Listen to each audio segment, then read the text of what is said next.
रहीम सैनशीन पर तशरीफ़ फरमा उलमाए कराम, अराकीन असम्बली, क़ायदीन मजलिस, सुनने वाले बुज़ुर्गों, नौजवान साथियों और मेरी इज़्ज़त माँ, पर्दा नशीन माँ और बहनों, रात आज का ये जलसा शहादत बाबरी मस्जिद के एहतजाज में मुनक़्क़िद किया जा रहा है। और जैसा कि आप जानते हैं कि बाबरी मस्जिद को शहीद होकर 24 बरस होने जा रहे हैं और हमको इस बात पर गौर व फिक्र करना है कि सिर्फ एहतजाजी जलसों के ज़रिए अपने एहतजाज और उसकी आवाज़ को बुलंद करना नहीं है, बल्कि इसके साथ साथ हमको दूसरे चीज़ों पर भी अमल करना होगा। और आज इस मजमे में नौजवानों की तादाद है और काफ़ी तादाद में नौजवान हैं। शायद वो नौजवान बाबरी मस्जिद की तारीख़ से भी वाकिफ़ नहीं होंगे, या फिर बहुत से नौजवान ऐसे भी हैं जो बाबरी मस्जिद की शहादत के वक्त बहुत छोटे थे होंगे, या फिर उनको कुछ ज़्यादा इल्म नहीं होगा बाबरी मस्जिद के शहादत के वक्त के उन हालात का। तो मैं आज आपको मुख्तसरन चंद बातें कहता हुआ रुखसत हो जाऊंगा। बाबरी मस्जिद का मुकदमा और मसले बाबरी मस्जिद कोई 20-25 बरस या 50 बरस का नहीं है, बल्कि मसले बाबरी मस्जिद व राम जन्मभूमि, ये मसला आज़ादी से पहले से चल रहा था। और बाबरी मस्जिद में नमाज होती थी, अज़ा होती थी और मुसलमान बराबर बाबरी मस्जिद में 5 वक्त की नमाज अदा करते थे। लेकिन आज़ादी से पहले चंद शरपसंद अनासर ने बाबरी मस्जिद के उसी मुकाम को राम जन्मभूमि कहकर हिंदुस्तान की अवाम को बांटने की एक मुनज़्ज़म साजिश की, और उस साजिश के जरिए इस मसले को आगे बढ़ाया और गर्मी पैदा की और नफरत पैदा करने की कोशिश की गई। हिंदुस्तान की आज़ादी के बाद भी ये मसला चलता रहा और ये मसला अदालत में ज़ैर दौरान रहा कई बरस तक। लेकिन ये बात भी ज़रूर आपसे कहूँगा कि बाबरी मस्जिद में सबसे बड़े कसूरवार अगर कोई है तो वह कांग्रेस पार्टी है। चाहे वो बाबरी मस्जिद का खुफल दिलवाना या खोलना हो, या फिर शिलान्यास करवाना हो, या फिर बाबरी मस्जिद को शहीद करना हो, इन सारे चीज़ों में कांग्रेस बराबर की शामिल रही। राजीव गांधी के दौर में उस वक्त भी इस मसले को आगे बढ़ाने के लिए काफी कांग्रेस ने मदद की। फिर ये मसला आगे बढ़ता गया तो मैं नौजवानों से यह बात जरूर कहूंगा कि 1992 6 दिसंबर की उस सियाह दिन को बाबरी मस्जिद को शहीद किया गया, लेकिन इसको शहीद करने के मंसूबे बहुत पहले से बनाए गए और बाबरी मस्जिद की शहादत से पहले लाल कृष्ण आडवाणी ने रथ यात्रा के नाम पर हिंदुस्तान भर में रथ लेकर एक यात्रा किया था और उस यात्रा के जरिए जहां जहां से यात्रा गुजरती थी वहां पे मुसलमानों की मईशत को तबाह बर्बाद किया जाता था और बिलखुसूस उन्हीं मुकामात की निशानदेही की गई जहां पर मुसलमान कारोबार में मजबूत था, मुस्तहकम था और हिंदुस्तान की मईशत व इकॉनमी में मुसलमान एक बहुत अच्छा रोल प्ले कर रहा था। तो उस मईशत में मुसलमानों के बढ़ते हुए शिराकतदारी को खत्म करने के लिए एक मंसूबाबंद अंदाज में बाबरी मस्जिद राम जन्मभूमि या राम जन्मभूमि के नाम पर रथ यात्रा निकली और रथ यात्रा हिंदुस्तान के कई इलाकों में तबाही और बर्बादी मचाती हुई आगे बढ़ती गई। एक मंसूबा बनाया गया और आज हमको इस बात पे गौर और फिक्र करनी होगी कि सिर्फ एहतजाज ही जलसे करने से हमारा एहतजाज की आवाज शिद्दत के साथ मुखालिफिन तक जरूर पहुंचेगी, लेकिन सिर्फ एहतजाज नहीं करना। मैंने अपने तकरीर के इब्तिदा में आपसे कहा था, तो यह बात इसलिए कह रहा हूं कि हमको गौर और फिक्र करना होगा कि आज भारतीय जनता पार्टी इस हिंदुस्तान के इख्तिदार पर बैठी है तो शहादत बाबरी मस्जिद या 80 के आखिरी दहे में यह भारतीय जनता पार्टी के कितने अराकीन पार्लियामेंट थे हिंदुस्तान की पार्लियामेंट में। आपको सुन के हैरत होगी कि सिर्फ 2 अराकीन पार्लियामेंट थे, लेकिन उसके बाद आगे बढ़ती गई ये जमात और आज 280 अराकीन पार्लियामेंट के साथ हिंदुस्तान का वजीर आजम इनकी जमात का बन गया।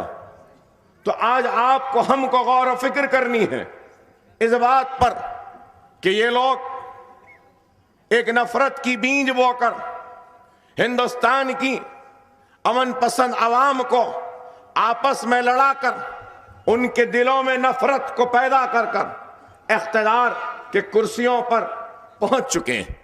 और आज आप बताइए कि न सिर्फ बाबरी मस्जिद की शहादत बल्कि बाबरी मस्जिद की शहादत के बाद जो वाक़यात रूनुमा हुए हैं उनको भी हमको देखना होगा और अज़बाब शहादत बाबरी मस्जिद को भी देखना होगा और हमको इन सारे हालात पे गहरी नजर डालने के बाद अपना मुहासबा करना होगा कि कहां पर हमसे क्या गलतियां हुई, हमको क्या करना चाहिए था और मुस्तकबिल में हमको क्या करना है, इस पर भी गौर करना होगा।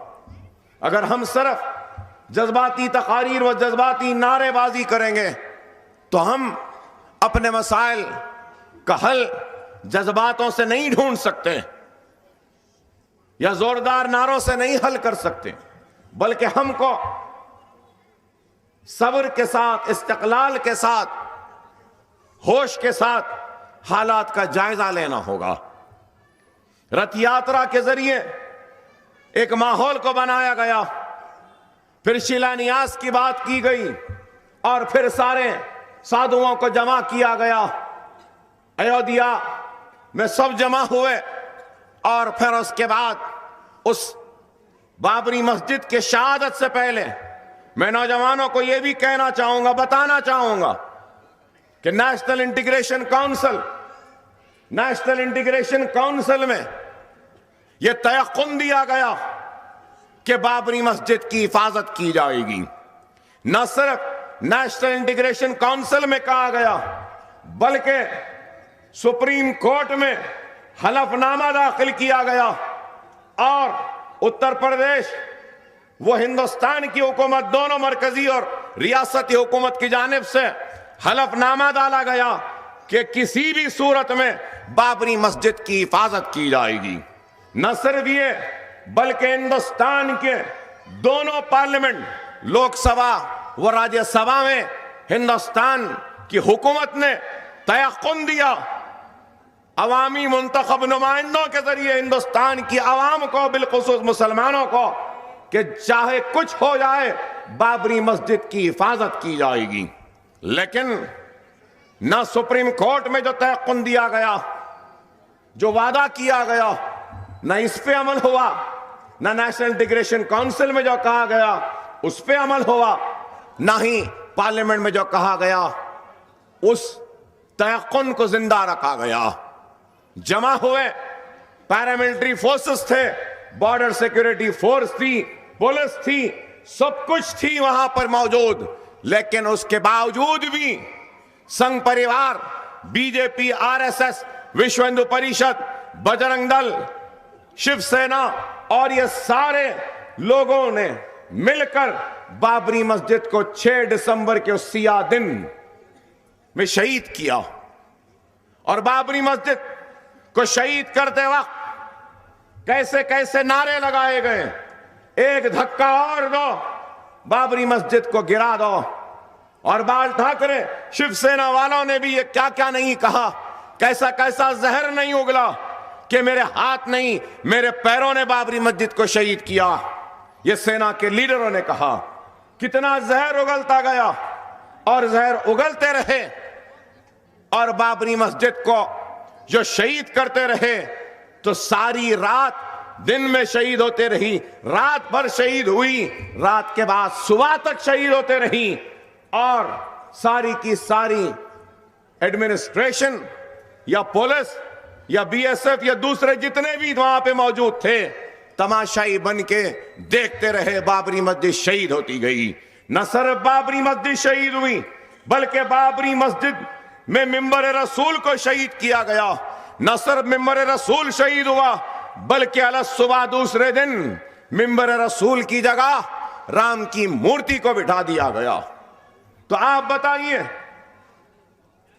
कि क्या ये इंसाफ हुआ? क्या ये हिंदुस्तान के सेकुलरिज्म पर हमला नहीं? क्या शहादत बाबरी मस्जिद, क्या अदलिया पर हमला नहीं? क्या शहादत बाबरी मस्जिद पार्लियामेंट में जो तयक़ुन दिया गया उसकी खिलाफ वर्जी के जरिए क्या पार्लियामेंट पे हमला नहीं? क्या नेशनल इंटीग्रेशन काउंसिल में जो तयक़ुन दिया गया उसकी खिलाफ वर्जी की गई और बाबरी मस्जिद को शहीद किया गया, क्या इसके जरिए क्या नेशनल इंटीग्रेशन काउंसिल पर हमला नहीं? ये एक सवाल है। और जब ये सवाल अमन पसंद सेकुलर लोग और मुसलमान सवाल करते हैं तो इनके पास कोई जवाब नहीं है। क्या आप बताओ मेरे भाई, क्या ये इंसाफ का तकाजा है कि कोई पार्लियामेंट में तयक़ुन देता है, कोई सुप्रीम कोर्ट में तयक़ुन देता है, उसके बाद भी मस्जिद को शहीद कर दिया जाता है?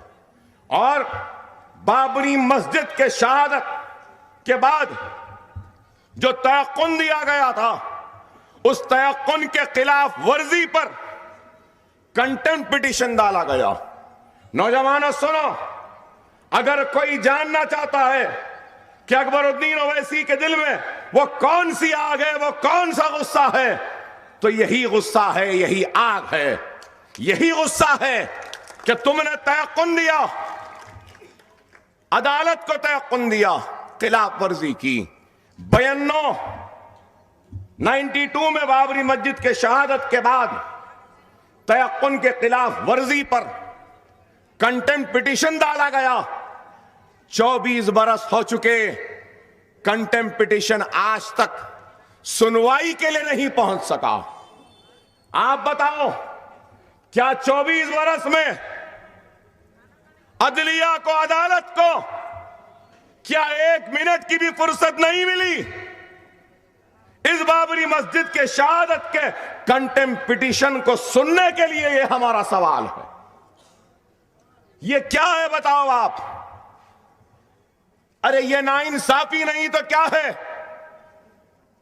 क्या यह बाबरी मस्जिद की शहादत सिर्फ मुसलमानों के अल्लाह के घर की शहादत थी? नहीं, बाबरी मस्जिद की शहादत बेशक मुसलमानों के अल्लाह के घर की शहादत थी, लेकिन बाबरी मस्जिद की शहादत के जरिए फिरका परस्तों ने हिंदुस्तान के दस्तूर पर हमला किया, सेक्युलरिज्म को खत्म करने की कोशिश की, लेकिन उस पर कोई कार्रवाई नहीं होती। आज तक क्या किसी एक को भी सजा मिली बताइए? क्या कोई एक भी जेल में गया? इसलिए तो मैं कहता हूं कि हम आह भी करते हैं तो हो जाते हैं बदनाम, वो खज्ल भी करते हैं तो चर्चा नहीं होता। यही है, हम सिर्फ आह करते हैं तो हमको जेलों में डाल देते हैं, और वो जलाते हैं, लूटते हैं, काटते हैं, शहीद कर देते हैं मस्जिद को, तब भी किसी को गिरफ्तार नहीं किया जाता। तो सवाल यह पैदा होता है, क्या हिंदुस्तान की जेल क्या सिर्फ मुसलमान के लिए बनी है? ऐसे मुजरिमीन के लिए नहीं है। अरे इंसाफ का तकाजा है कि जो जो लोग बाबरी मस्जिद के शहादत के जिम्मेदार थे या हैं, उनको सजा देनी चाहिए, जेलों में डालना चाहिए। लेकिन आज तक क्या किसी को सजा मिली? क्या कोई जेल में गए? उस वक्त का उत्तर प्रदेश का चीफ मिनिस्टर, जो बाबरी मस्जिद की शहादत के लिए जिम्मेदार है, कल्याण सिंह, क्या किया? जेल तो छोड़ो, इस कल्याण सिंह को राजस्थान का गवर्नर बना के भेज दिया जाता है। क्या ये इंसाफ है? अरे ये सवाल है हमारा, अगर जवाब है तो दो। जो शख्स हलफनामा दिया था कि हिफाजत करूंगा, वो चीफ मिनिस्टर खुद बिलराज जिम्मेदार है बाबरी मस्जिद की शहादत के लिए, और उसकी जिम्मेदारी में नाकाम होता है तो बीजेपी उसकी इतनी बड़ी नाकामी पर इतना बड़ा तोहफा देती है कि गवर्नर राजस्थान बना के भेजती है। आप बताओ मेरे भाई, आज इंसाफ इंसाफ की बात करते हैं बड़े बड़े, मैं पूछना चाहता हूं, क्या यह इंसाफ है? आप बताइए। लेकिन आज कोई पूछने वाला नहीं है, और अगर कोई पूछता है तो हम जैसे लोग पूछते हैं तो पूछने पर हमको देशद्रोही कहते हैं या मुल्क का गद्दार कहते हैं या कुछ भी कह देते हैं। लेकिन हमको मुल्क का गद्दार जिसको कहना है कह ले, हमको परवाह नहीं है। हमको इस मुल्क की एक एक इंच जमीन से मोहब्बत है, क्योंकि ये मुल्क हमारा था, हमारा है, हमारा रहेगा। इस मुल्क के चप्पे चप्पे पर हमारी अजमत की निशानियां मौजूद हैं। हमने इस मुल्क को सजाया है, संवारा है, इस मुल्क को ताज की खूबसूरती दी है, तो कुतुब मीनार की बुलंदी दी है, तो इस मुल्क को चार मीनार दिया, मक्का मस्जिद, जामा मस्जिद दी, हमने दी है। इस मुल्क के वजीर आजम जिस लाल किले पर हमारे तिरंगे को लहराते हैं, वो लाल किला भी बनाने वाले कोई और नहीं, हम मुसलमान थे, हमारे आबा व अजदाद, हमारे असलाफ थे। और आज हम अपने हक के लिए आवाज बुलंद करते हैं तो हमारी आवाज को दबाया जाता है।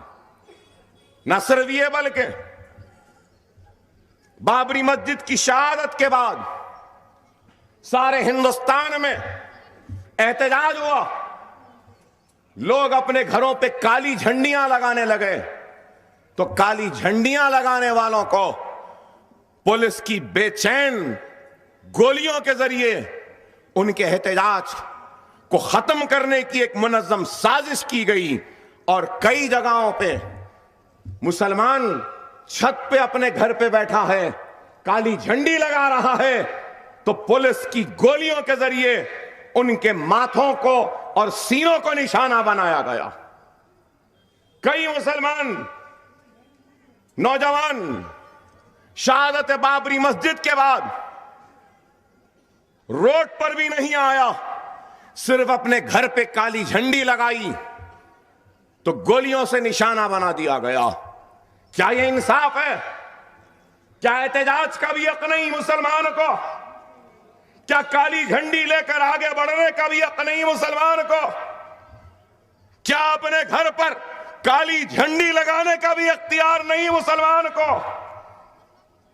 अरे आप बताओ मेरे भाई, न सिर्फ ये बल्कि सरों और सीनों पे गोलियों के बाद जो नौजवान रोड पे निकल के एहतजाज करा, सारे हिंदुस्तान में अंधाधुंध उन नौजवानों को गिरफ्तार कर लिया गया। ताड़ा के नाम पर हजारों की तादाद में, सारे हिंदुस्तान में हजारों की तादाद में मुसलमान नौजवानों को जेलों में डाल दिया गया। कोई पूछने वाला नहीं था। न सिर्फ जेलों में डाला गया बल्कि उसकी बाबरी मस्जिद के शहादत के चंद महीनों के बाद मुंबई और गुजरात में भयानक फिसाद हुआ। ऐसा भयानक फिसाद हुआ मुंबई में कि सारे मुंबई शहर को फौज के हवाले कर दिया गया था। पूरा फौज अपने कंट्रोल में मुंबई शहर को ले लिया था। मुसलमान औरतों को बरहाना परेड करवाया गया, मुसलमानों की बस्तियों को जला दिया गया, सुहागों को जो उजाड़ा गया, कोकों को वीरान कर दिया, ज़ईफ बाप के खानों पे नौजवान बेटे की मैयतों का बोझ डाल दिया गया। क्या यह इंसाफ है? और बरहाना परेड करवाते हुए वीडियोस बनाए गए और मुसलमान बहन व मां हमारी बच्ची के बरहाना वो वीडियोस को वीडियो लाइब्रेरीज में सर्कुलेट करवा दिया गया। क्या यह इंसाफ है? क्या बताओ, मैं पूछना चाहता हूं, क्या यह इंसाफ है? और फिर उसके बाद में आज कहते हैं कि मुसलमान देशद्रोही है, मुसलमान ये है, मुसलमान ये है, मुसलमान पर इल्जाम। अरे मैं चैलेंज करके पूछना चाहता हूं, अगर किसी सहाफी का कलम आजाद है तो वह लिख दे और बता दे, कह दे कि अकबरुद्दीन ओवैसी जो कह रहा है गलत है। 1992 से पहले क्या कभी कोई बम धमाके हुआ करते थे? क्या कोई आईएसआई का एजेंट था? क्या कोई 1992 बाबरी मस्जिद के शहादत से पहले क्या हिंदुस्तान का कोई नौजवान जमहूरियत के रास्ते को तर्क करके कोई दूसरी जिद्दोजहद करता था? फिसादात होते थे, जमहूरियत पे भरोसा था, इंसाफ की तवक्को थी और दस्तूर के दायरे में रहकर एहतजाज करते थे मुसलमान। लेकिन हिंदुस्तान के अगर किसी नासमझ मुसलमान को जमहूरियत के रास्ते से हटाकर किसी दूसरे रास्ते पर अगर कोई लाने वाला है, तो मैंने असेंबली में भी कहा है, आज भी कहूंगा कि हिंदुस्तान में दहशतगर्दी और नौजवान को जमहूरियत के रास्ते से हटाने वाली उस कोक का नाम संघ परिवार, बीजेपी, आरएसएस, बजरंग दल, विश्व हिंदू परिषद है। कि तुमने पैदा किया, हिंदुस्तान में तुमने पैदा किया, तुम जिम्मेदार हो और तुम्हारी नाइंसाफी जिम्मेदार है, तुम्हारा जुल्म जिम्मेदार है। और वो इंसाफ की जिद्दोजहद आज मजलिस इत्तेहाद अल मुस्लिमीन या हम सब दायरे दस्तूर में रहते हुए जमहूरी अंदाज में एहतजाज कर रहे हैं। और उसी जमहूरी अंदाज की कड़ी है कि आज भी हम यहां खड़े हैं और अपने एहतजाज को बुलंद कर रहे हैं। ऐ मेरे प्यारे मुसलमानों, इस बात को याद रखो कि जो कौम अपने माजी को भुला देती है वो कौम मुस्तकबिल में कभी कामयाब व कामरान नहीं होती। तुम बाबरी मस्जिद की शहादत को कभी नहीं भूलना। अगर भुला दोगे तो फिर मुस्तकबिल में जो भी होगा उसके जिम्मेदार हम खुद होंगे। और सिर्फ बाबरी मस्जिद इनके निशाने पर नहीं थी, काशी व मथुरा भी है। न सिर्फ काशी व मथुरा बल्कि ये संघ परिवार ने एक किताबचा निकाला है, 2000 मसाजिद व दरगाहों को ये लोग मनादिर में तब्दील करने की एक साजिश रखते हैं। और आपको सुन के हैरत होगी कि इनकी इस फेरिस्त में मुंबई शहर की मशहूर दरगाह हाजी अली भी है। ताजमहल के लिए क्या कह रहे हैं कि वो भी किसी राजा का वो था। आप बताओ मेरे भाई, इनका मकसद क्या है, इनका मंसूबा क्या है? कि इनका मकसद और मंसूबा यह है कि आहिस्ता आहिस्ता जितनी निशानियां हैं हमारी, उन निशानियों को खत्म कर दिया जाए। इनका मकसद है कि हमको हमारे जबान से महरूम कर दिया जाए। इनका मकसद है कि हमारी तहजीब को खत्म करते हुए ये लोग चाहते हैं कि इनकी तहजीब को हमारे तहजीब पर गालिब कर दें। और आज यही है और यही साजिश हो रही है। हमको समझना होगा। अगर आज हम नहीं समझेंगे और ख्वाब गफलत में रहेंगे तो फिर कोई हमारी मदद नहीं करेगा। खुदारा इन हालात को देखो, इन हालात को समझो। अगर आज भी हम अपने ख्वाब गफलत से बेदार नहीं होंगे तो फिर कोई हमारी मदद नहीं करेगा। अरे गौर करो मेरे प्यारे मुसलमानों, मैं आपको मुश्तिल नहीं कर रहा हूं, लेकिन हक बयान कर रहा हूं कि इंदिरा गांधी ने सुनहरी गुरुद्वारा में हिंदुस्तानी फौज को घुसा देती है और उसका नतीजा क्या हुआ कि इतनी बड़ी कीमत अदा करनी पड़ी इनको। और फिर उसी का नतीजा है कि यूपीए जब इख्तियार में आई तो सिखों के गुस्से को कम करने के लिए इन्होंने मनमोहन सिंह को वजीर आजम बनाया। अरे वो 1 करोड़ और हम 20-25 करोड़, 1 करोड़ लोगों को गुस्सा था कि उनके गुरुद्वारे में हिंदुस्तान की फौज आ गई। मैं पूछना चाहता हूं, ए 20 करोड़ मुसलमानों, तुम्हारे मस्जिद में घुसना तो छोड़ो, पूरी मस्जिद को शहीद कर दिए, मिंबर रसूल को शहीद कर दिए और मिंबर रसूल की जगह राम की मूर्ति को बिठा दिया गया और उसकी पूजा शुरू करवा दी गई। क्या हम इसके बावजूद भी उठेंगे नहीं, मुत्तहद नहीं होंगे? तो फिर आखिर कब होंगे, ये मेरा सवाल है। आखिर कब होंगे? आज अफसोस तो इस बात का है कि वो बाबरी मस्जिद को शहीद करके दिल्ली के तख्त पे बैठ गए और हमारी मस्जिद शहीद हुई। हम कहां बैठे हैं ये आप खुद गौर कर लीजिए।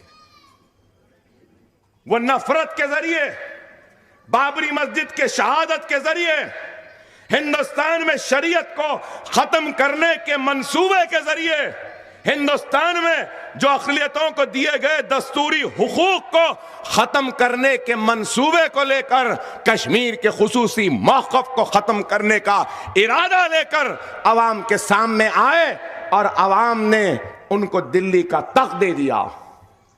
और आज हम हैं कि समझना ही नहीं चाहते। 2 MP से 280 हो गए, और हमारे कितने MPs हैं हिंदुस्तान की पार्लियामेंट में? आप बताओ। जिस रियासत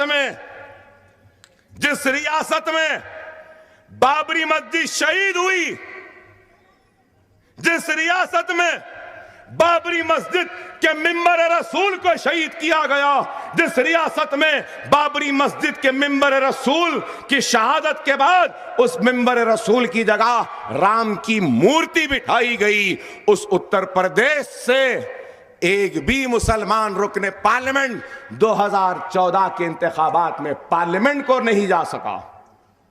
तो क्या ये अफसोस नहीं है? बताइए, क्या ये अफसोस की बात नहीं है? वो 280 तक पहुंच गए और हम एक MP को भी नहीं भिजा सके उत्तर प्रदेश से। आप बताओ मेरे भाई, आज यही बात हम कहते हैं तो इनको बुरा दिखता है, इनको अच्छा नहीं दिखता। अरे आप बताओ, ऐ मेरे प्यारे मुसलमानों, तुम कौन सी तबाही के इंतजार में हो? मैं पूछना चाहता हूं। आजादी के 70 वर्ष के सफर में 50,000 फिसादात के जरिए हमको लूटा गया, काटा गया, जलाया गया, हमारी बस्तियों को उजाड़ा गया, हमारी लहलाती हुई खेतियों को उजाड़ा गया, हमारी मां और बहन की इस्मतों व आबरू को लूटा गया, हमारे बच्चों को यतीम किया गया, हमारी बेटियों के सुहागों को उजाड़ा गया, हमारी माओ के कोकों को वीरान कर दिया, हिंदुस्तान के चप्पे चप्पे पे हमारे खून को गिराया गया। अल्लाह अगर हिंदुस्तान के हर कंकर को जबान देगा तो एक एक कंकर गवाही देगी और कहेगी कि हां, मैं गवाही देती हूं, मुझ पर कभी मुसलमान का खून गिरा था और मुसलमान का यहां पे कत्ले आम हुआ था। कोई चप्पा नहीं बचा, फिसादात हुए। कभी लखनऊ जला तो कभी फैजाबाद जला, कभी रामपुर जला तो कभी आगरा जला, कभी लखनऊ जला तो कभी अजमेर जला, कभी जयपुर जला तो कभी भिवंडी जला, कभी मुंबई जला तो कभी रोड किला जला, तो कभी भोपाल जला, तो कभी हैदराबाद जला, कभी निजामाबाद जला, तो कभी आसाम में तबाही बर्बादी हुई। अरे हिंदुस्तान के चप्पे चप्पे पर हमको लूटा गया, लेकिन उसके बाद भी हम बेदार होना नहीं चाहते, मुनज़्ज़म मुत्तईद होना नहीं चाहते। तो फिर आखिर कब उठोगे, ये मेरा सवाल है। फिसादात में तबाह हुए, बर्बाद हुए, लुटते गए, मईशत लुटी, तबाह हुए, बच्चे जेलों में चले गए, मुकदमात होते रहे, और फिर भी हम उठना नहीं चाहते। अरे हद तो ये हो चुकी कि न सिर्फ सरों और सीनों पे गोलियां, जेल, फिसाद की तबाही, हमारी मसाजिद भी शहीद हो गई, फिर भी नहीं उठे। अरे मसाजिद को छोड़ो, अब तो हमारी शरीयत पर वार हो रहा है, लेकिन फिर भी हम उठना नहीं चाहते। तो अगर अब नहीं उठेंगे तो कब उठेंगे? कौन सी तबाही तुम्हारे घर पर, तुम्हारे दर पर, दरवाजे पर दस्तक दे? क्या उसके इंतजार में हो? मैं पूछना चाहता हूं। अरे आज क्या हालात हो चुके, लेकिन हम हैं कि समझना नहीं चाहते। हम हैं कि हालात को देखते हुए अपने सफों में इत्तेहाद को पैदा करना नहीं चाहते। याद रखो, इत्तेहाद सबसे बड़ी ताकत है। इंतशार मौत है और इत्तेहाद ताकत है। इख्तिलाफ होगा मुझसे बहुत को, और रखे भी इख्तिलाफ। इख्तिलाफ रखना सही है, जायज है, मैं कहूंगा। अगर मुझ पर कोई तनकीद करेगा तो कम से कम उसके तनकीद की वजह से मैं अपनी इस्लाह तो कर पाऊंगा, लेकिन खुदारा एक दूसरे के दस्ते गिरेबान ना हो, एक दूसरे के खिलाफ ना हो, इख्तिलाफ होगा, मेरे अंदाज बयां से किसी को इख्तिलाफ होगा, किसी को इख्तिलाफ होगा, मेरी तर्ज जिंदगी से किसी को इख्तिलाफ होगा, मेरे तर्ज उस अंदाज जिसके जरिए मैं लोगों के काम करता हूं, इख्तिलाफ होगा, मेरी जमात से भी इख्तिलाफ होगा, मेरे जमात के जिम्मेदारों से भी इख्तिलाफ होगा, मेरे एमएलए से, मेरे कॉरपोरेटर से, मेरे कारकुनों से इख्तिलाफ जायज है।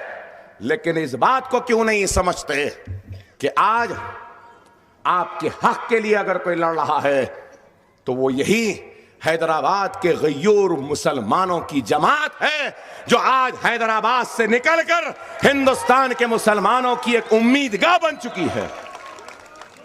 आज आपको, हमको गौर करना होगा।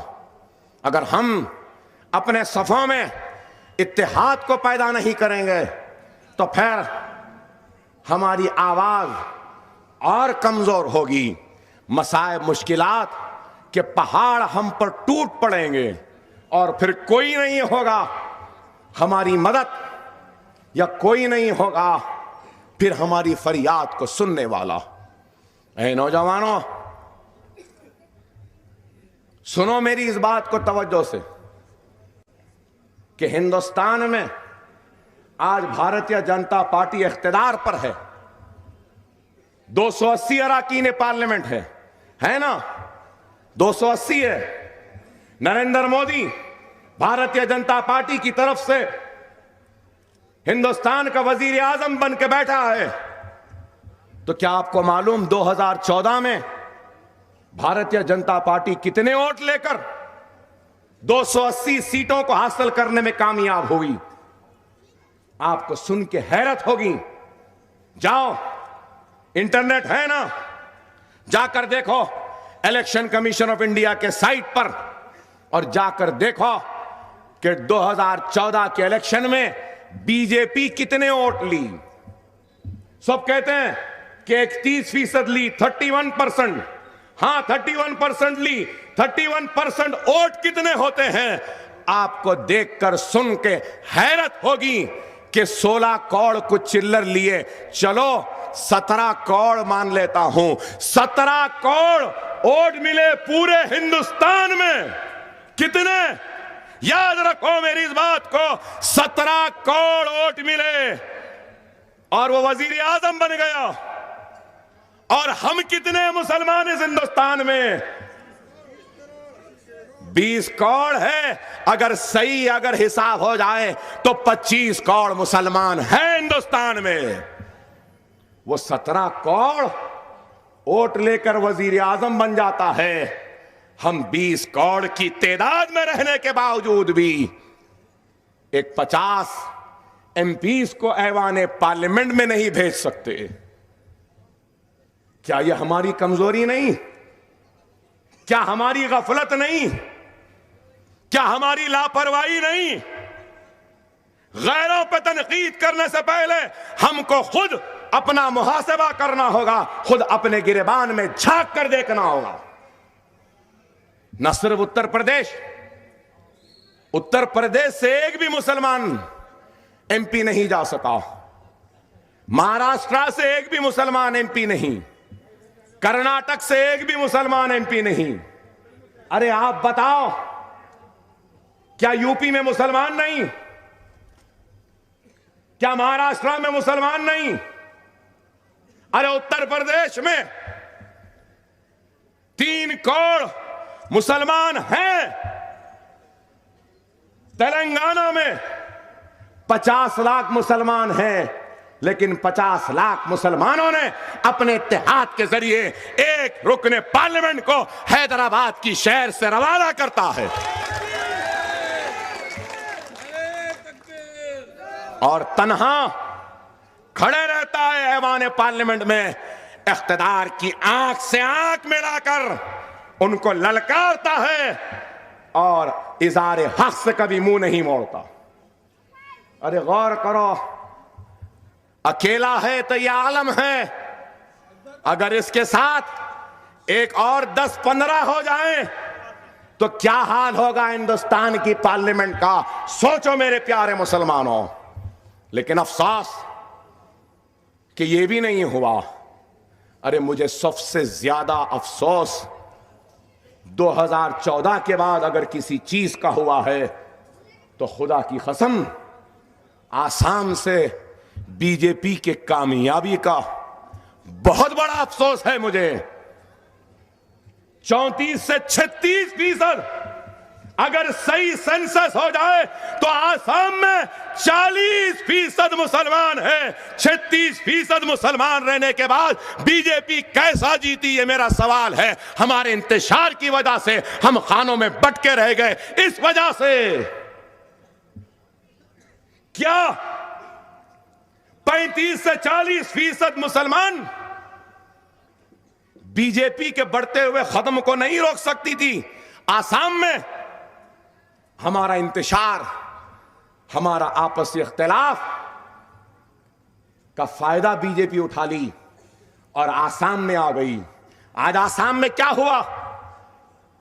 दीनी मदरसे, अक़लियती इदारों में जुम्मे को तातील होती थी और जहां तातील नहीं, नमाज को जाने की इजाजत थी।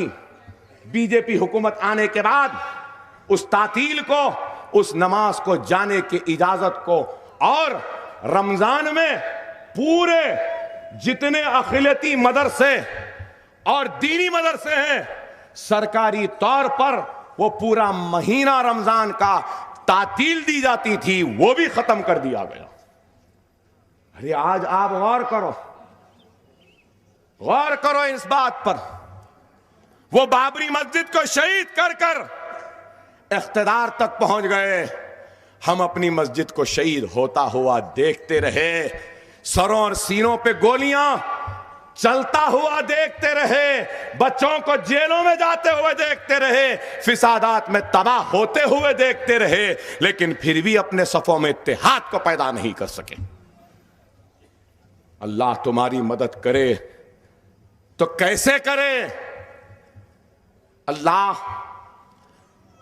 उस वक्त तक मदद नहीं करता जब तक कि आप खुद अपनी मदद नहीं करेंगे। आज आपको उठना होगा। यही बात है कि हम बार बार कहते हैं, यही बात है कि हम अवाम के सामने लाते हैं। अगर आज हमको अपनी सफों में इत्तेहाद को लाना है तो सबसे पहले उस इत्तेहाद के लिए, उस इत्तेहाद की खातिर अल्लाह के लिए, अल्लाह के हबीब मोहम्मद मुस्तफ़ा सल्लल्लाहु अलैहि वसल्लम का वास्ता देता हूं। मुसलमानों, खुदारा सबसे पहले अपने अकायद के झगड़ों को ख़त्म करो, अकायद के इख्तिलाफात को ख़त्म करो, मसलकी और मकतबी इख्तिलाफात को ख़त्म करो। हम खानों में बढ़ गए। कोई तबलीगी है तो कोई अहले हदीस है, कोई अहले कुरान है तो कोई अहले सुन्नत है। कई कमरे हम बना लिए।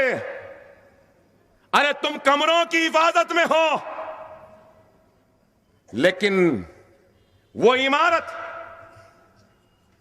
जो कलमे की बुनियाद पर खड़ी है, उस इमारत की बुनियाद को दुश्मन गिराना चाहता है।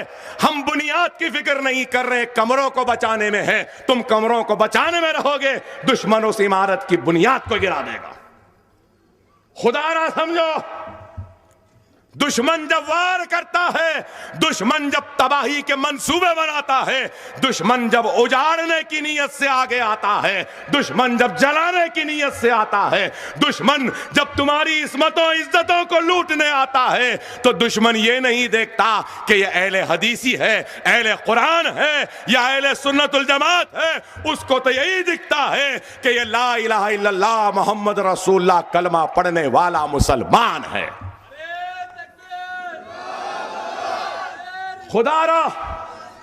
खुदारा मेरे प्यारे मुसलमानों, हाथ जोड़ के कह रहा हूं, या अकायद के झगड़ों से निकलो। अगर नहीं निकलोगे तो फिर आसाम में जैसा हुआ 40% रहने के बाद भी बीजेपी जीत गई, तो फिर हिंदुस्तान की हर रियासत में ये बीजेपी आगे बढ़ते जाएगी। और याद रखो, हमारे तबाही और बर्बादी के कानून, कहता हूं रिकॉर्ड पर आकर, अगर हिंदुस्तान का मुसलमान सुन रहा है तो सुन ले, हिंदुस्तान में ऐसे 50 पार्लिमानी हलके हैं जहां पे मुसलमान को किसी की मदद की जरूरत नहीं है। मुसलमान खुद अपने वोटों के जरिए अपने एक भाई को रुकने पार्लियामेंट बना के ऐवाने पार्लियामेंट में भेज सकता है। 50 हलके पार्लिमान है जहां से हम जीत सकते हैं। 50 नहीं तो कम से कम 25 तो है ना। अरे गौर करो, 25 अगर हमारी जमात के एमपी हो जाए तो क्या हाल होगा हिंदुस्तान की पार्लियामेंट का। गौर करो, हंसो नहीं। सिर्फ 7 है तो क्या आलम है असेंबली का, चाहे वह आंध्रा की असेंबली थी या तेलंगाना की है। गौर करो, बेशक हम बादशाह नहीं रहे, हमारा तख्त नहीं रहा, हमारा ताज नहीं रहा, लेकिन आज भी हम बादशाह गर का मौक़िफ़ रखते हैं। जिसको चाहें उसको हिंदुस्तान के तख्त पे बिठा सकते हैं, और अगर इत्तेहाद होगा तो उसी तख्त को उनका तख्ता बना के औंधा भी कर सकते हैं, बशर्तिए कि हमारी सपों में इत्तेहाद हो। और आज इत्तेहाद नहीं है, इसलिए आज हम कमजोर होते जा रहे हैं, दुनिया में सबसे पीछे होते जा रहे हैं। कब तक बेवा की तरह फरियाद करते रहोगे कि मेरा सुहाग उजड़ गया, सुहाग उजड़ गया? अरे कब तक उन भैरों के सामने अपनी फरियाद लेके तुम पुकारते रहोगे? कब तक उन जालिमों के दरवाजे व दीवार पर, उनके दर की चौखट पर कब तक जाकर तुम उनके दर की धूल को चाटते रहोगे? अरे तुम अपने खोए हुए अजमत को, अपने खोए वक़ार को, खोई हुई ताकत को बहाल करना चाहते हो तो याद रखो मुसलमानों, तुम्हारे पास सबसे बड़ी ताकत है, और वो ताकत क्या है? वो तुम्हारा इत्तेहाद है। खुदारा उस इत्तेहाद को पैदा करो, अपने रूठे हुए अल्लाह को मना लो, अपने गुनाहों से तौबा करो, हलाल जिंदगी गुजारने की कोशिश नहीं, हलाल की जिंदगी गुजारो, हराम से दूर रहो। कमाई हो तो हलाल की, चूल्हा जले तो हलाल का, घर हो तो हलाल का, बराबर से ज़कात निकालो, खैरात करो, यतीमों के सर पर शफकत का हाथ रखो, बेवाओं की मदद करो, मजलूम की फरियाद को सुनो। और सबसे बड़ा अहम काम है, नौजवानों, अकबर ओवैसी की तकरीर है तो जमा हो जाते हो, नारे लगाते हो। अभी भी मैं सुना आते ही पूरे हिंदुस्तान में एक नारा चल रहा है, शेर आया, शेर आया, शेर आया। अरे नहीं भाई, मैं कोई शेर वेर नहीं हूं, मैं कोई शेर वेर नहीं हूं। मैं मेरे आका मोहम्मद मुस्तफा सल्लल्लाहु अलैहि वसल्लम के गुलामों के गुलामों के गुलामों के गुलामों के गुलामों का गुलाम हूं। लेकिन इस हसरत को लेकर हिंदुस्तान घूमता हूं कि हिंदुस्तान के हर शहर में एक नहीं 1000 शेरों को पैदा करूं और 1000 शेर बनाऊं। ये ख्वाहिश है, ये तड़प है। और अगर ये चीखने वालों से कहूंगा, चीखो नहीं, शेर बनना है, बनना है शेर, वाकई में बनना है। अगर शेर बनना है तो बहुत छोटी सी बात कहूंगा उस पे अमल कर लो और आप शेर बन जाएंगे। बनना है ना?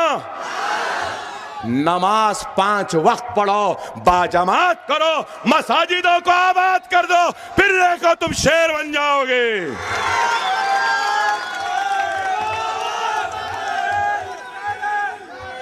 बनेंगे ना नमाजी? मसाजिदों को आबाद करेंगे ना? नौजवानों उठो, इस जलसे का अगर कोई पैगाम है तो वो ये है कि मसाजिदें अगर वीरान होंगी तो दुश्मन की ललचाई हुई नजरें उन वीरान मसाजिद पे उठेंगी।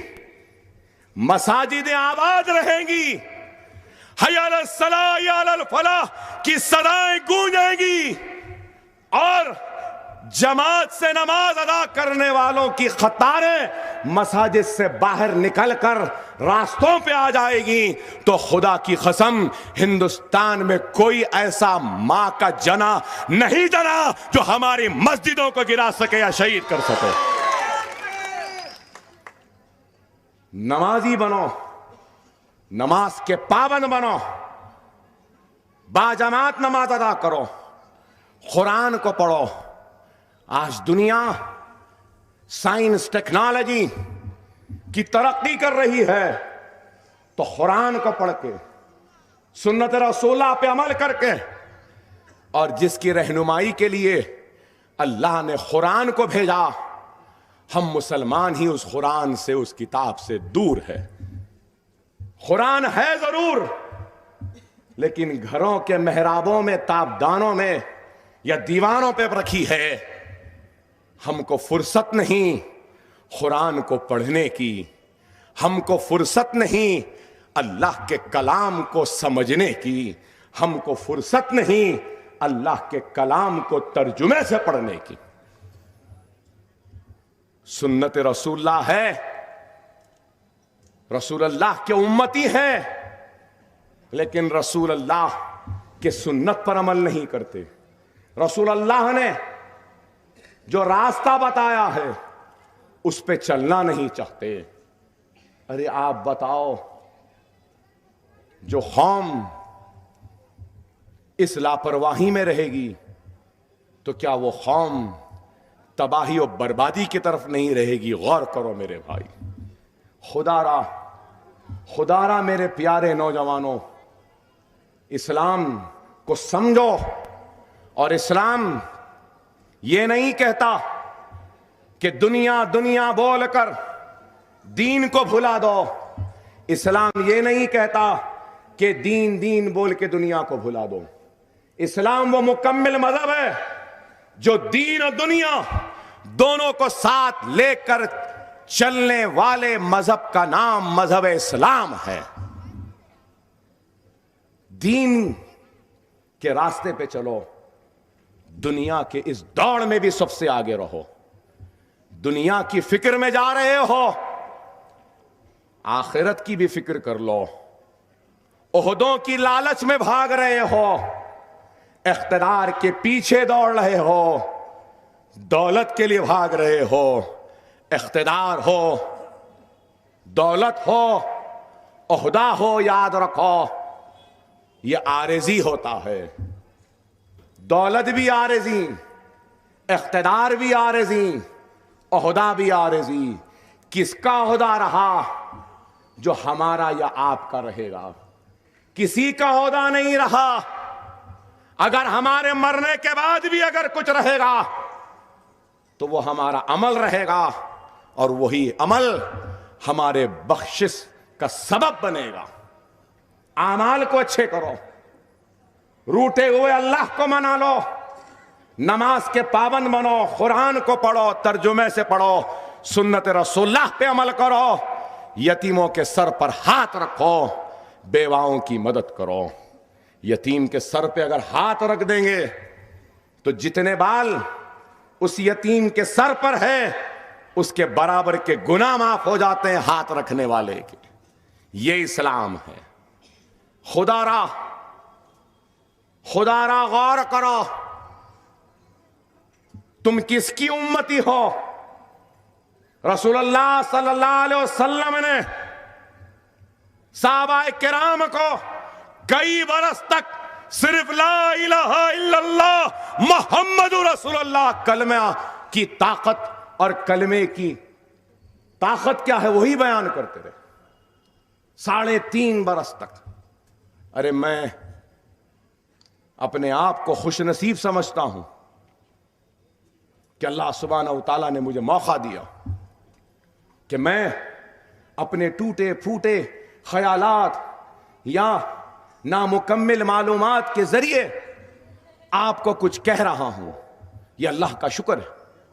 खुदारा ऐ मेरे प्यारे मुसलमानों, गैरों पे तनकीद करने के बजाय अपने जिंदगियों में इस्लाह करो, तब्दीली लाओ।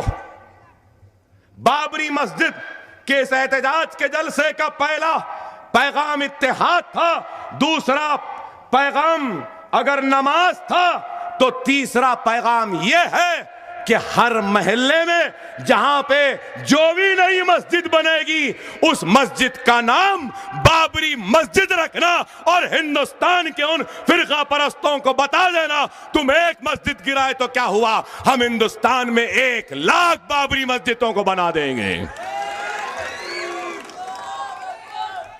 और मस्जिद बनाने वाले अहले खैर असाब से एक छोटी सी अपील भी करूंगा कि जहां मस्जिद है तो उस मस्जिद में एक इंग्लिश मीडियम या उर्दू मीडियम स्कूल व मदरसा भी तामीर करना।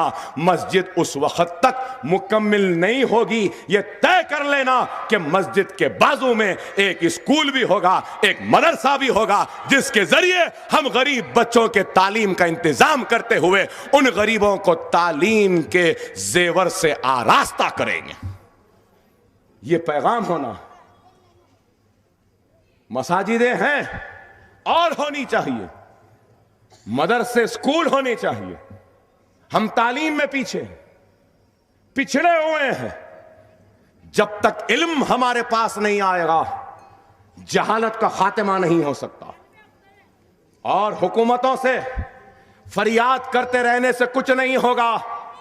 अरे हम भी अपने से करें तो क्या नहीं कर सकते। आज क्या हालात है, पैसे के लिए लोग मोहताज हैं। 2000 रुपये मिलते हैं, 100 रुपये नहीं है, तकलीफ है। लेकिन सिगरेट पीने वाला इस तकलीफ में भी सिगरेट पी रहा है,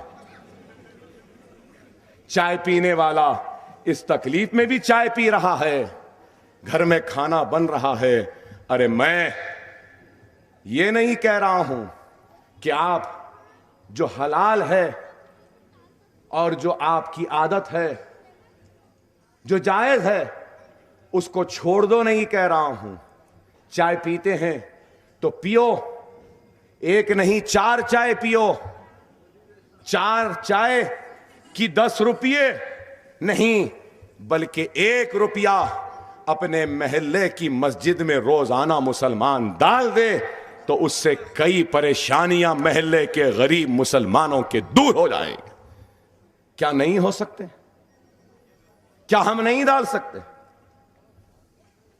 रोजाना नौजवानों का एक कुछ मुकाम होता है, एक अड्डा होता है, एक मशगला होता है। सारे दोस्त मिल जाते हैं, हंसी मजाक करते हैं, मजाक दिल लगी करते हैं, एक दूसरे को सताते हैं, मस्खरापना करते हैं। 2-4 घंटे बैठ के जरा फ्रेश होके बाद में घर से फोन आया, कहाँ है, किधर है, गुस्सा करे घर में तो घर को जल्दी जल्दी भागते हैं। हम भी गुजरे हैं उससे। जब मैं भी नौजवान था बैठे रहता था, दोस्त थे, हंसी मजाक दिल लगी, सताना। घर से वालिद का वालदा का फोन आया, इतनी देर हो गई, कहां, तो भाग के घर को जाते थे। अरे आप बैठते हैं ना, बैठो, हंसी मजाक करते हैं, करो, हर जायज काम जरूर करो, लेकिन अपने रोज के खर्चे में से 1 रुपया निकाल दो और मस्जिद के उस हुंडी में या अपने महल्ले में एक हुंडी बनाकर डाल दो।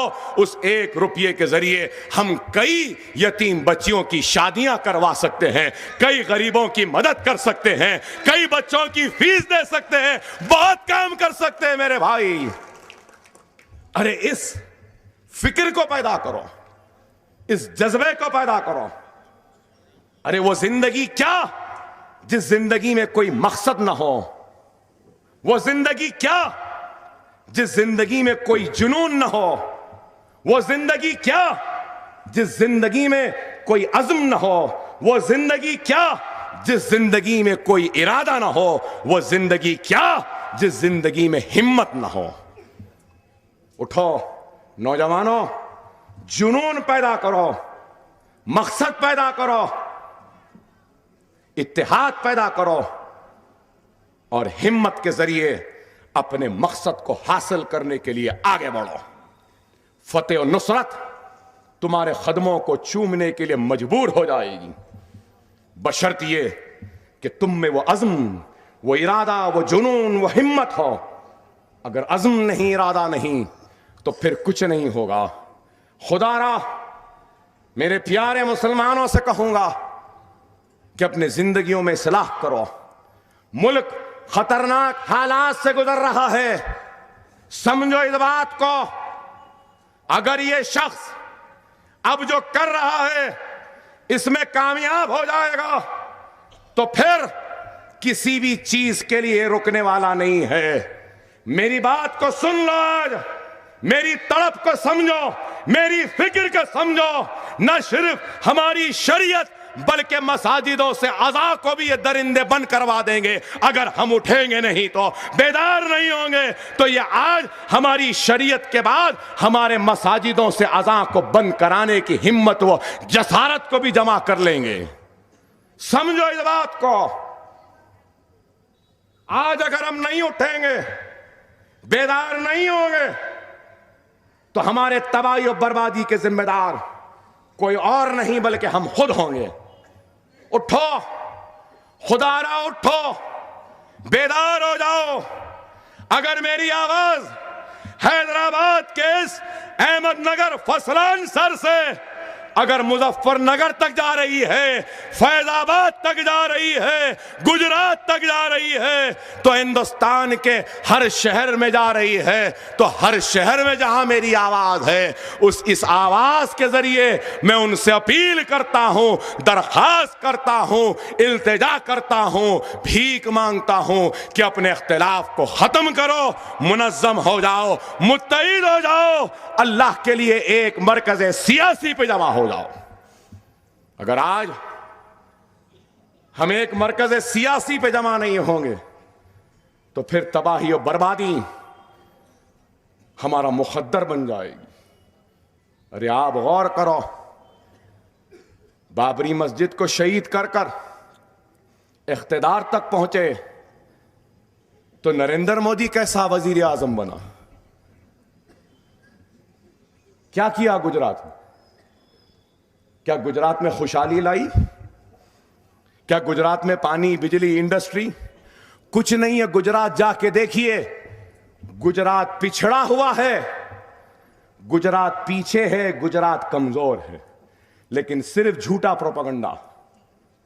अगर वजारत उज़्मा के कुर्सी तक अगर नरेंद्र मोदी पहुंचा है तो सिर्फ और सिर्फ 2002 के फिसादात के वजह से पहुंचा। क्या यह गलत है? 2002 के गुजरात का फिसाद नहीं होता तो नरेंद्र मोदी की पहचान बनती? क्या गोधरा की ट्रेन अगर नहीं जलती तो मोदी की पहचान बनती? क्या वडोदरा में अगर फिसाद नहीं होता तो क्या मोदी की पहचान बनती? क्या एहसान जाफरी का कत्ल नहीं होता तो क्या मोदी की पहचान बनती? क्या नरोडिया पाटिया का कत्लेआम नहीं होता तो नरेंद्र मोदी की पहचान बनती।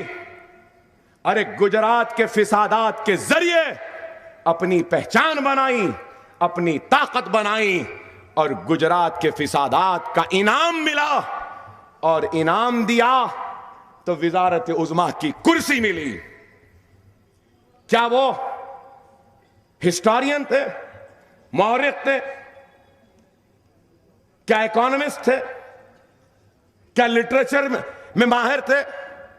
किस में थे? किसी में भी नहीं। कोई सलाहियत नहीं, कोई काबिलियत नहीं, सिर्फ गुजरात को जलाने की सलाहियत, वो काबिलियत का इनाम मिला तो विजारत उज़्मा का कुर्सी मिली। और आज आप देखिए, मैं आपको याद दिलाऊं कि 2.5 बरस में क्या हुआ। घर वापसी, लव जिहाद, रामजादे फुलाजादे, राम का खून खून में, अखलाक की मौत, जाहिद और नुमान की मौत, गोबर खिलाया गया, गौ रक्षक, बीफ बैन, लिटरेचर, जो बड़े बड़े इनामात के हासिल लोग हैं वो इनामात वापस। अरे आप बताइए 2.5 बरस में क्या काम किया? अफसोस कि आज हिंदुस्तान की अपोजिशन बोलती नहीं है, बराबर नहीं कहती। क्या किया बताइए? क्या वादा किया था? इंतखाबात से पहले कहा कि पहले शौचालय बाद में देवालय, क्या नहीं बोले थे? क्या शौचालय बने? शौचालय नहीं बना सका, एटीएम कैशलेस इकोनॉमी बनाएगा। आप अंदाजा लगाइए, शौचालय नहीं बने, कितने शौचालय बनाएंगे? बोले 11 करोड़ 11 लाख। कितने शौचालय बनाए? 2 करोड़। और उसमें चल रहे कितने? चंद लाख चल रहे हैं। पूरे बंद हो गए, पूरे गिर रहे, उजड़ गए। सबको हौला बनाना, शौचालय बने ना कुछ। हमारी बहन, हमारी मां, मित्रों शौच करती है रोड पर। वाह वाह वाह, शौच शौच दिखा। अब क्या हो रहा है आप बताइए? वजीर आजम बन गए तो ऐसा आलम था कि नादीदे को मलीदा मिला तो फातिहा देने मुल्ला नहीं मिला। ऐसा आलम कि नए फकीर को भीख की जल्दी। हिंदुस्तान में तो ना आता था ना पता था, पूरी दुनिया की सैर पे निकला हुआ था, कभी इधर कभी उधर, कभी उधर कभी इधर, घुमा घुमा फिरा फिरा फिरा। अरे कहां पता था ना आता था। लोग बोले कहां है, किधर है? पलट के आए, आते लोगों की तवज्जो हटाना। कैसा हटाए? कैसा हटाए?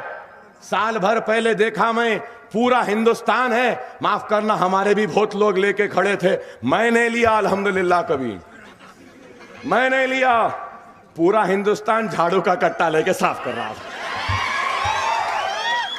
अमिताभ बच्चन साफ कर रहे हैं, सलमान खान साफ कर रहे हैं, हद ही हो गए, कचरा फेंक रहे हैं, कचरा उठा रहे हैं। पूरा हिंदुस्तान मसरूफ हो गया। क्या? स्वच्छ भारत, स्वच्छ भारत। आप देखो, आप 56 इंच का सीना, 1 लाश आए 10 भेज देंगे। सर्जिकल स्ट्राइक के बाद 70 सिपाही जामे शहादत नौश फरमा लिए। सिविलियंस कितने गए? करीब 60 सिविलियन। क्या हो रहा है सरहद पे? पहले उरी हुआ, पठानकोट हुआ, अब परसों और एक हो गया। बात करें कि 70 साल। अरे 70 साल में क्या वाजपेयी के साल नहीं है? ऐ नरेंद्र मोदी, क्या तुम्हारे 2.5 बरस नहीं है 70 साल में? अभी शुरू हुआ। एक अजीब है, पहले शुरू करे काला धन, फिर बोले करप्शन, फिर बोले झूठी नोट, अब क्या बोल रहे हैं? कैशलेस। वाह, रोजाना नए कामात। पहले 2,500, 2,000, 4,500, फिर 2,000, फिर 10,000, 12,000, हफ्ते में 12,000, हर हफ्ते में और एक 24,000। अरे कहां गए तो 2,000 भी नहीं मिल रहे हैं। और कह रहे हैं कि आखिरी खतार है, 70 बरस खड़े हुए थे, इसके बाद खतार में नहीं खड़े रहना पड़ेगा। अरे मिस्टर मोदी, अब वोटिंग के वास्ते खतार नहीं लगेगी, घर में से ही वोट डालना है क्या? आप देखो कैसे कैसे दीवाने बातें। आखिरी खतार है, लास्ट क्यू, सब बोल रहे हैं हाँ आखिरी कतार। अब वोट डालने को कतार में नहीं ठहरना है। कैशलेस इकोनॉमी की तरह घर में वोट भेजने वाला है क्या? घर से डाल लेना का कुछ प्रोग्राम है क्या? अरे आप बताओ, दीवाना बना रहा है और बन रहे हैं हमारे लोग। जिनको बनना है बनो, हम नहीं बनेंगे, क्योंकि हम जानते हैं कि आज मुल्क को सबसे बड़ा अगर कोई खतरा है, मुल्क के लिए सबसे बड़ा अगर कोई खतरा है तो वो संघ परिवार है, बीजेपी है, आरएसएस है, बजरंग दल है, विश्व हिंदू परिषद है। सारे फिरका परस्त तंजीमें मुल्क के लिए सबसे बड़ा खतरा है। गंगा को साफ करने निकले, गंगा साफ करेंगे। अरे मैं तो कहूंगा कि अल्लाह अगर गंगा को जबान देगा तो गंगा बोलेगी हां बेशक मुझ में पोल्यूशन है, मुझ में गंदगी है, मुझ में गिलाजत आ रही है, लेकिन मेरी गंदगी, मेरी गिलाजत, मेरी पोल्यूशन को छोड़ो, ये बहुत छोटा है। सबसे बड़ी गंदगी, सबसे बड़ा पोल्यूशन, सबसे बड़ी गिलाजत अगर हमारे मुल्क में है तो वो संघ परिवार, आरएसएस, बीजेपी की सोच है, उनकी आइडियोलॉजी है, उनका तर्ज अमल है। इस गंदगी को साफ करो पहले। सबसे बड़ी गंदगी ये संघ परिवार है, इनकी सोच है, इनकी आइडियोलॉजी है, इनके मंसूबे हैं। आज इस गंदगी को निकालना होगा। और ये गंदगी कैसे निकलेगी? अगर हम उठेंगे अपनी ताकत के जरिए। आप बताइए कैसे कैसे बयानात। दलित को मारना है, मुझे गोली मार दो। कहीं को मारो बाबा, आपको वजीर आजम है, मजाक है? आप बताइए। और फिर बोल रहे हैं दलित को मारे तो मुझे गोली मार दो। अच्छा मिस्टर मोदी, वो गोबर जो खिलाए मुसलमानों को, वो किसको खिलाना? सही है ना भाई? वो भी तो बोलो। आप बताओ, हम कुछ बोलो तो हमको कहते हैं कि देशद्रोही, लेकिन अखलाक को जो लोग मारते हैं और जेल में बीमारी की वजह से मर जाते हैं, तो उनकी मैयत, उनके जनाजों पे हिंदुस्तान का तिरंगा परचम लाते हैं और डालते हैं और मिनिस्टर आता है। क्या ये भारत माता के सुपूत है? ये भारत मां से मोहब्बत है? भारत मां कहने वालों, भारत माता पे सबसे बड़ी अगर किसी ने कलंक लगाई है तो वो बाबरी मस्जिद की शहादत है, गुजरात का फिसाद है। आप बताइए, आज मजलिस ये सब बातें करती है तो इनको बुरा दिखता है। कोई नहीं है मुल्क में बोलने वाला, लेकिन हम डरने घबराने वालों में से नहीं है। मरना तो है ही एक दिन, लेकिन बुज़दिलों की जिंदगी जीने वालों का नाम दखन का मुसलमान नहीं है। वो एक दिन की जिंदगी जिएगा, लेकिन जवाब मर्दी की जिंदगी जिएगा, और मरेगा तो हंसी खुशी जामे शहादत नौश फरमा लेगा। भागने वाले तो भाग गए, ललित मोदी लेके चला गया हजारों करोड़, किंगफिशर एयरलाइन मालिया लेकर चला गया, लंदन फरार हो गए। फर्क है बाबा उनमें और हमने। वो यहां से फरार हुए हम जरूरत पड़ी तो वहां से यहां आए, 40 दिन में जेल में भी रहे, डरे नहीं, भाग के नहीं गए, इलाज को गए। आओ बोले तो क्या कोई खौफ था चेहरे पे? मुस्कुराहट थी, हिम्मत थी, जुनून था, एक मकसद था। दुनिया हेट स्पीच कहने लगी, मेरा दिल जानता था कि वो हिट स्पीच थी। लोग बहुत बोले, जेल में थे, जेल में रहे, 40 दिन रहे। अरे अभी भी कहूंगा, अकबरुद्दीन ओवैसी हक बयानी के लिए और मैंने मुसलमानों के हक के लिए, उनकी अजमत के लिए, उनके वक़ार के लिए, उनकी खुशहाली के लिए, उनके ताकत के लिए, उनके इत्तेहाद के लिए अगर सूली पे भी चढ़ना पड़े तो चढ़ जाएगा, और सूली पे चढ़ने के बाद भी ये गर्दन झुकी हुई नहीं रहेगी। अरे आज हम पे इल्जाम लगाते हैं, क्या करी मजलिस। अरे कुछ करो नहीं करो, दुनिया को छोड़ो, हिंदुस्तान को छोड़ो।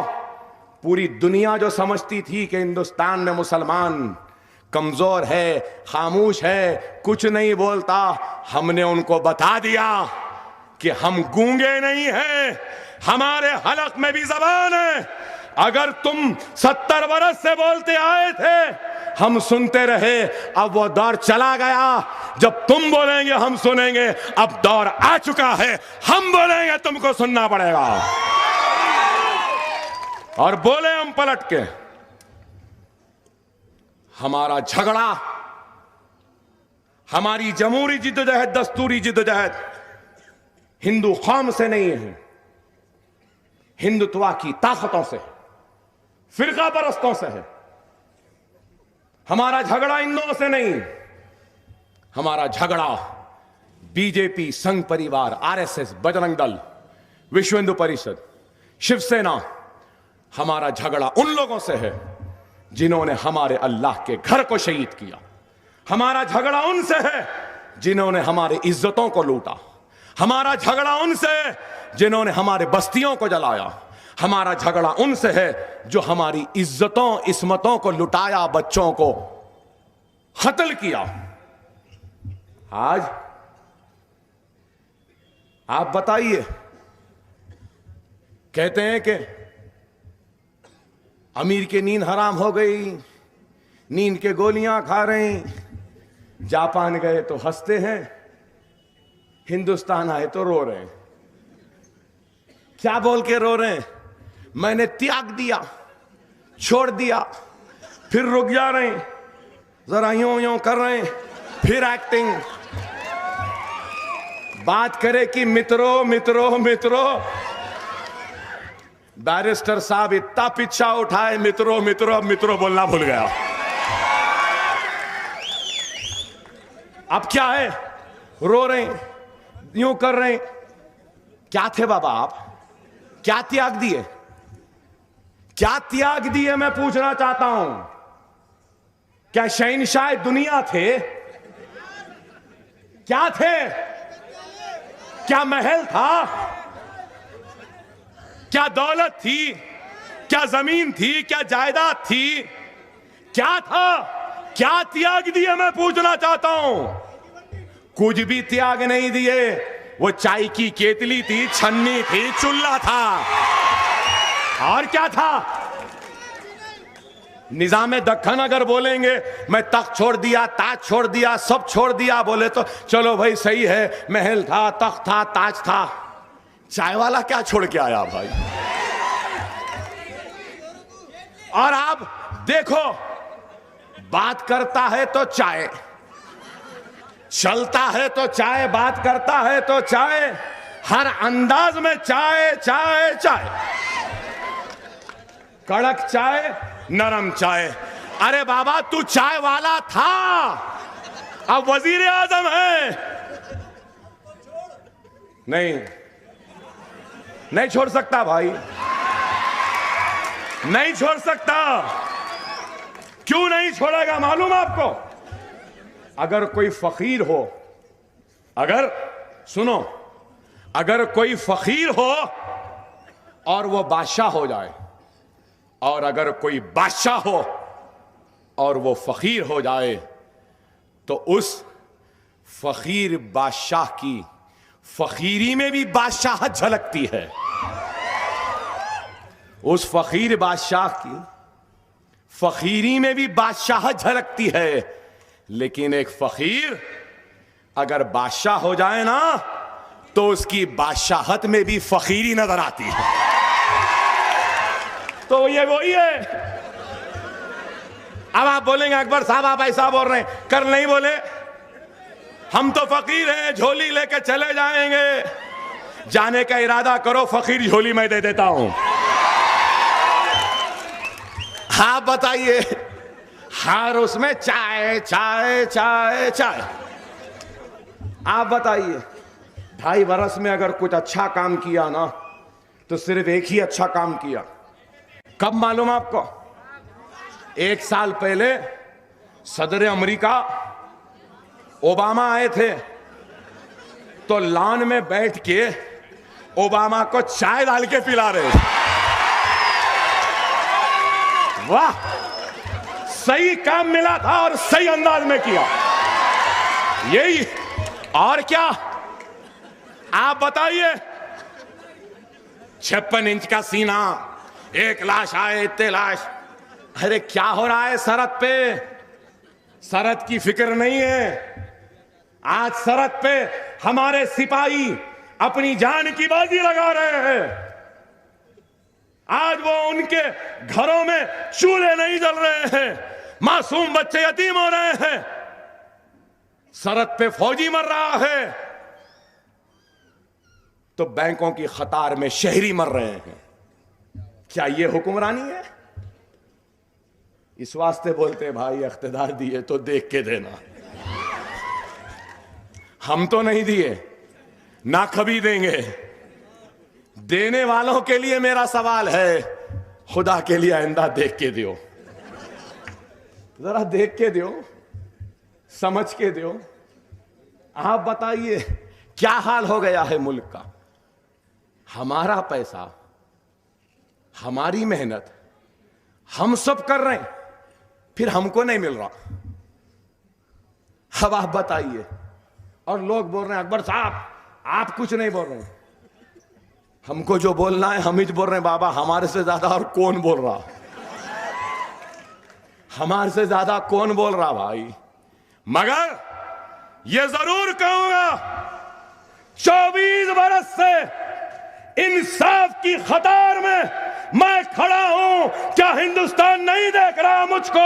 मैं बाबरी मस्जिद के मुकदमे में इंसाफ के लिए कतार में खड़ा हूं। 24 बरस गुजर चुके। मेरा सवाल है कि मुझे इंसाफ कब मिलेगा? मेरी कतार में खड़ी हुई ये मेहनत कब खत्म होगी? मेरा सवाल है। 70 बरस से मैं खड़ा हूं कतार में, इंसाफ के लिए, हक के लिए, रोजगार के लिए, तालीम के लिए, अपने महलों की तरक्की के लिए। क्या किसी को 70 बरस से कतार में खड़ा मुसलमान नहीं दिखाई दिया? कोई नहीं देखता, किसी ने नहीं देखा। इसलिए नहीं देखा कि हमारी सफों में इत्तेहाद नहीं था। अरे इत्तेहाद को पैदा करो। बार बार कहता हूं, इत्तेहाद को पैदा करो। मरकज सियासी पे जमा हो जाओ। अगर मरकज सियासी पे जमा नहीं होंगे तो फिर कुछ होने जाने वाला नहीं। अरे आज हमको गौर करना होगा कि सिर्फ इंसाफ इंसाफ पुकारने से इंसाफ नहीं मिलेगा। याद रखो, इंसाफ उसी को मिलता है जो इंसाफ हासिल करने की जिसमें ताकत होती है, और वो ताकत सिर्फ इत्तेहाद से आ सकती है। इत्तेहाद को पैदा करो। आज अगर हम मुनज़्ज़म नहीं होंगे, मुत्तहिद नहीं होंगे मेरे भाई, तो फिर हालात खराब होने वाले हैं। आज आप बताइए, कैशलेस इकॉनमी, फुला क्या है आज बताइए, कितने पैसे आना था कितने आ गए, ब्लैक मनी बोले। आप बोलेंगे अरे भाई इतना हो रहा, तो फिर आवाम में बरहमी क्यों नहीं आ रही? जब इंदिरा गांधी इमरजेंसी लाई थी ना, जब ही भी इमरजेंसी आने के बाद बहुत तारीफ हुई थी, बहुत तायीद थी। 50 दिन बोले, 50 दिन छोड़ो, मुल्क की मईशत तबाह व बर्बाद हो चुकी है, तबाह हो गई। 10 बरस तक भी मईशत नहीं उठेगी, सनत तबाह, किसानों की ज़िराअत तबाह, माल गोदामों में पड़ा है तबाह, टेक्सटाइल इंडस्ट्री तबाह, सब तबाह। मगर आपसे कहूंगा, याद रखो, जब हमारा दुश्मन मसरूफ रहता है ना, तो हम पे तवज्जो नहीं रहती। अल्लाह ने इनको इनके फैसले के जरिए मसरूफ कर दिया। अल्लाह ने इनको इनके फैसले के जरिए मसरूफ कर दिया, हम पे से तवज्जो हट गई, और अल्लाह इन्हीं के हाथ से, इन्हीं के फैसले के जरिए इनकी तबाही और बर्बादी का सामान मुहैया कर देगा इंशाअल्लाह ताला। यह फैसला इनके तबाही और बर्बादी का सबब बनेगा। यह फैसला फकीर को अपनी झोली लेकर हिमालय पे जाने के लिए मजबूर करेगा। आपको होश के साथ रहना, जोश में नहीं आना। क्या हालात होते हैं, कैसे हालात होते हैं नहीं मालूम। जब तक अपनी जमात आवाज नहीं देती, तब तक कुछ करने की जरूरत नहीं है। हम बहुत लड़े, बहुत मरे, बहुत कटे, अब नहीं, अब नहीं। जिसकी तकलीफ है उनको लड़ने दो। हमारे पास काय का पैसा भाई? 20 करोड़ में 1 लाख भी करोड़पतियां नहीं होंगे मुसलमान, है क्या? नहीं है। आधे जो करोड़पतियां हैं वो तो आधे से बढ़ के खर्च में डूबे हुए होंगे। नहीं है हमारे पास। नॉन परफॉर्मिंग एसेट्स बैंक्स में कितने हो गए मालूम आपको? 7.5 लाख करोड़। अदानी का कर्ज, अंबानी का 125 लाख करोड़ का कर्ज। ये जीवीके है ना, जीवीके का कितना है? 54,000 करोड़ का कर्ज है। जीएमआर है ना एयरपोर्ट, 34,000 से बढ़ के कर्ज है। ये सब जो इनका जो कर्ज है, ये पूरे जो लूट लिए थे, जो कर्ज डूबने पे है, बैंक्स तबाह होने पे है, तो तबाह होने वाले बैंकिंग सिस्टम को सही जगह पे लाने के लिए गरीबों को बेवकूफ बनाकर ब्लैक मनी, और फिर कह रहे हैं कि कैशलेस इकॉनमी, वो नकली नोट, करप्शन, ये सब खेल है मेरे भाई, कुछ नहीं है। एटीएम गांव में, मैं गलत हूं तो जवाब दे देना, इसका जवाब दे देना इंटेलिजेंस वाले, हुकूमत। तेलंगाना के रियासत में 1000 गांव ऐसे हैं जहां पे इंटेलिजेंस वालों ने रिपोर्ट दी है कि इन गांव में बैंक नहीं लाना। तो बोले क्यों? बोले मॉइस्ट अफेक्टेड है, डेकार्ट अफेक्टेड है, क्रिमिनल लोग ज्यादा हैं। अगर बैंक आएगा तो ये नक्सलाइट बैंक को लूट लेके चले जाएंगे। हिंदुस्तान में 5 लाख गांव हैं। उन 5 लाख गांवों में से 1 लाख गांव ऐसे हैं जहां पे बैंक नहीं है।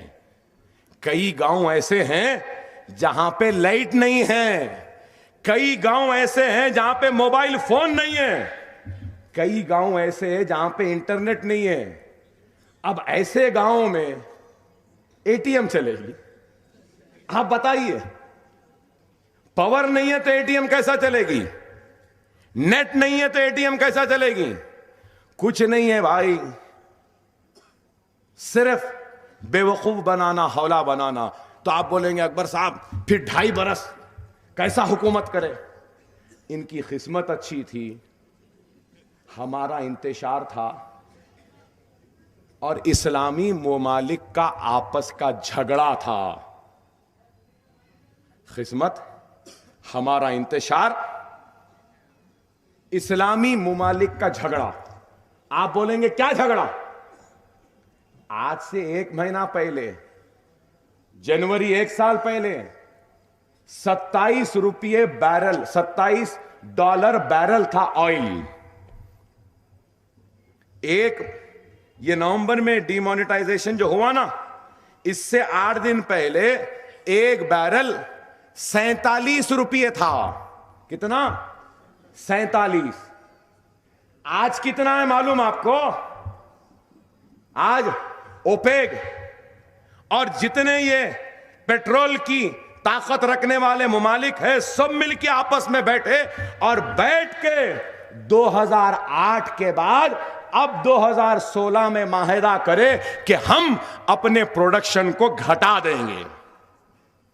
प्रोडक्शन घट गया, डिमांड नहीं घटा, डिमांड तो बढ़ रहा है।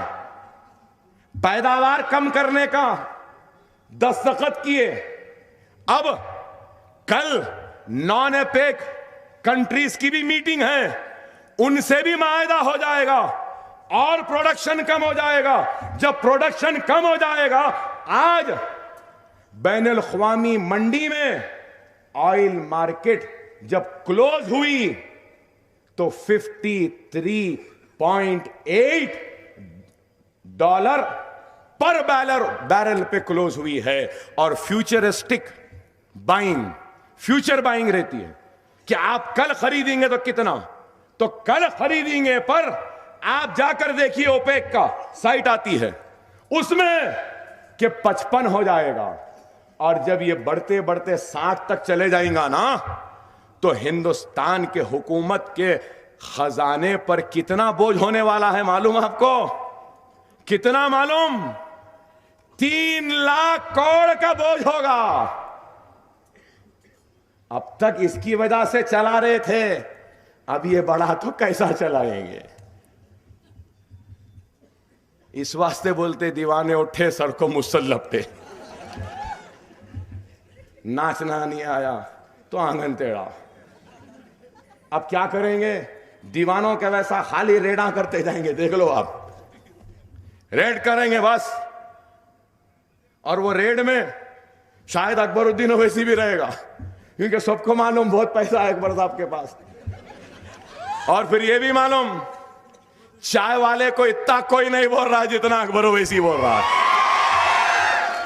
अरे कर लो, कुछ भी कर लो, कुछ होने वाला नहीं है। डरने या घबराने वालों में से नहीं है। अरे 1 लाख करोड़ रुपया गबन करने का, खाने का इल्जाम जगनमोहन रेड्डी पे सुकून से फिर रहा है आज। मेरे पास तो उतना नहीं है भाई, तो क्यों फिक्र करो। खैर, बहरहाल हजरात, समझिए इस बात को कि आज वक्त नाजुक है।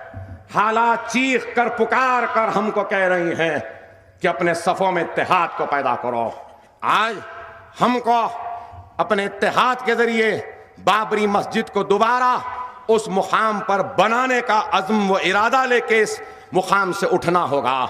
हमको अपने इत्तेहाद के जरिए अपनी शरीयत की हिफाजत करनी होगी।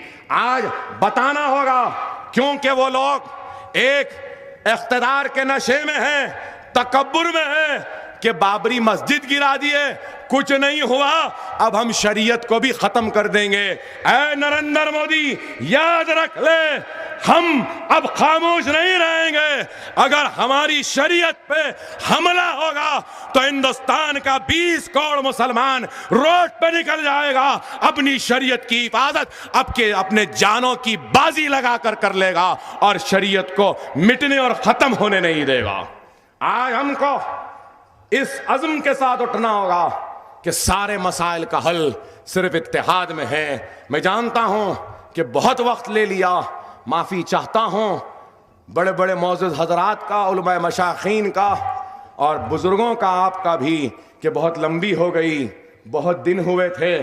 इसलिए भाई लंबी हो गई और सबको एक एतराज था कि अकबर साहब महाराष्ट्र, बंबई हर जगह फिर रहे हैं, हैदराबाद में नहीं कर रहे।